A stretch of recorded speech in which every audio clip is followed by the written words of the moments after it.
busy time here in Malaysia, which is good, I think. And we've just had a lot going on in the country, which is fun.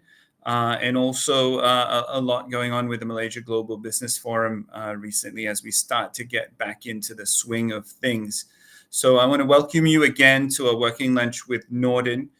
Today's episode is really about just letting you know what happened with the recent Malaysia Global Business Forum. So we're going to switch over a little bit and then let you see some of the data coming out of our recent Malaysia Global Business Forum. So we were looking at addressing weaponized information in the media, and we had some excellent speakers and some real thought leaders who were part of it. And we'll look at those guys there. But I want to also take this opportunity to thank our supporters and sponsors, including the Crisis Management Center, Novum, News Hub Asia, and Fraud Watch Asia as well as all the different speakers who took time to be part of this important event. So moving right along. We held the event on the 24th of February at the Hilton, Kuala Lumpur, and we decided to do it in a, what's the word we're using nowadays? Hybrid manner. So that meant there was only a small group of people, like 20 some people in the room, speakers, as well as some invited guests, as well as some delegates who joined the program. But most notably, we had Rear Admiral Dato Shamsuddin bin Haji Ludin, who is the Director General of Cyber Defense at the Malaysian Armed Forces, and he was our guest of honor. And it was indeed an honor to have him as part of the entourage who joined the event and were part of the closed door discussions. So the next slide, please. I'm not driving the slides by myself, and here's a wonderful photo of all the lovely speakers, and of course, from left to right. I'm not going to mention all of them, but we'll do that later. But it was a wonderful program, and I want to also thank the venue, Hilton, for putting together everything in a SOP compliant manner. Okay, next slide, please. So these were some of the issues that we looked at. One is this weaponized information that leads to physical, financial, and reputational losses when it is information weaponized in the media. Of course, this event happened quite literally as the Ukraine-Russia war went hot, from simmering to hot. And it was, on the lips of all of our speakers. The other thing was that the idea is that the threat matrix is evolving, and that government policymakers need to be educated to be aware of the cyber threats, so that they can start to develop and formulate future-facing and business-friendly policies to help the community, the business community. And of course, there was a gap analysis is required in understanding where we are with cyber resilience at all levels, as especially looking at those investors coming into the country. Notice my pause. Pause means change slides. Sorry, I just like having a bit of fun today, guys. And then one issue with cyber hygiene is something that needs to be looked at, especially at early stage education. And then an area around communicators. Communicators within the government and corporate sector need to be aware of cyber threats so that they can better communicate when a crisis happens. So, this is one area that Anwar from Cybersecurity Malaysia spoke about, as well as Muru. And then the other one, of course, the media needs to be aware of it so that when they report on it, they're able to understand it in a little bit more detail, and ensure that they get the facts right. Okay, next. So while we designed, we looked at some of the issues, we also looked at some of the possible solutions. A big key component of that is going to be human capital development to focus on the threat mitigation, especially and not exclusively in the media environment, as well as all stakeholders need to increase monitoring. Monitoring is by far one of the key things that we look at in terms of media monitoring as well as cyber monitoring. And no solution comes without budget. You need to start to allocate considerable budgets for these things to be rolled out.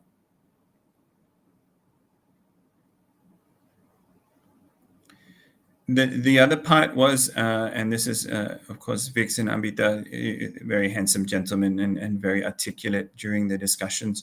The cyber security training needs to be done, but also a needs analysis needs to be done. We just can't just throw resources at it willy-nilly. It needs to be done in an organized and structured manner. And this is one area that the Media Council was also mentioned several times, and the role of the Media Council in Malaysia needs to be upgraded to include cybersecurity. And of course, the cybersecurity industry should look at training journalists to be a little bit more cyber aware.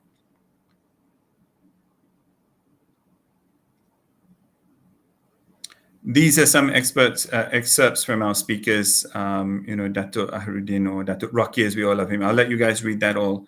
I love to call him. I'll let you guys read that at your own leisure. Vix, also one of the speakers, and of course myself. We here, I'm just going to let everyone just press pause later on, and you can read that. Dr. Kavita, one of the leading female voices, and of course a leading voice in her own right, played a key role. And one of the things I was impressed was how she talked about the security and safety of journalists, not just the corporations who are getting hit following a cyber incursion. Muru, of course, one of the leading voices as well, was rightfully pointing out, the need for understanding what the assets are, where they are, and how you're going to protect them. And Anwar, as joyful, and in those who go back and check Anwar's presentation, always fun, always exciting. But the reason why I think he makes the presentation and the discussion interesting by bringing in a lot of the different ideas, and it was always a popular speaker is Anwar. Abita, he's like a walking encyclopedia, and every time I talk to him, I feel like I need to be taking notes. Plenty of experience in this field, and also a strategic mind, which is wonderful. And Rosanna, she played her part as the moderator, and an excellent to be able to bring the discussion together and put the different pieces of the puzzle together. So she did an excellent job during the session as well. So next.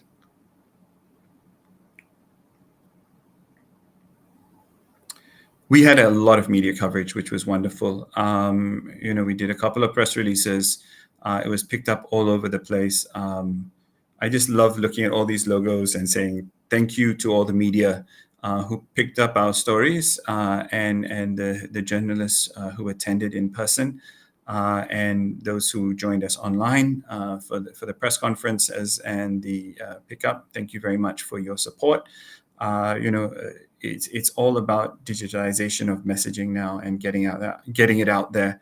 But one thing we saw is the Malaysia Global Business Forum brand has been increased, and its reputation itself, in terms of PR value, has increased by over $500,000 ringgit, which is a serious number, and we thank the media for their support.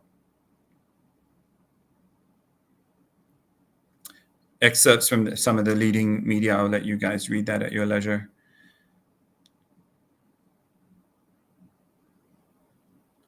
And of course, more excerpts from more media, local and international, again, thank you to the media for their discussions. And what was interesting also was the social media footprint, and we're happy to be able to share some of this data. Of course, we did a lot of promotions, we did a lot of work getting things moving, but it was good to be able to see the level of seniority there, and the type of job functions that were part of it, and also the industry sectors who are starting to realize that this is starting to be a key discussion area. So I want to thank everyone who also joined the discussion online. We had several hundred people. I really should, I think it might be in the next slide, who signed up to watch online. These are excerpts from our social media guys, leading voices in the industry here and also abroad. Next. Okay, and that's really about it. I just wanted to, in lightning fast fashion, share with you what we achieved, what the gaps were, and to thank our sponsors again, Novum, News Hub Asia, and Crisis Management Center for your support. So I noticed we didn't have any questions today. It's like I feel like I'm like rushing through this presentation, like to get it done first. Okay, YB or YB Mentri, like here's our presentation. But let's just go to one slide, Diong, as we close out the discussion.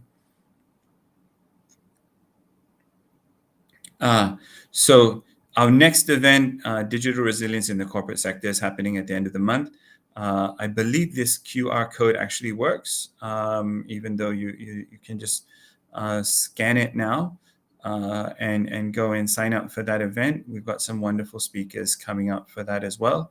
And it's building on the issues that we worked out in the previous roundtable, and we will go to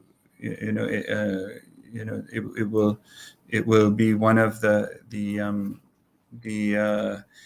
key steps in the right direction for getting this understanding the digital matrix and the threat matrix that now exists and is evolving in the current scenario in Malaysia as well as abroad, for local and domestic investors who are looking at addressing some of the challenges that they face. So with that, I want to thank everyone for joining us on a working lunch with Nordin. It's like a lightning round today. And we'll see you again next week.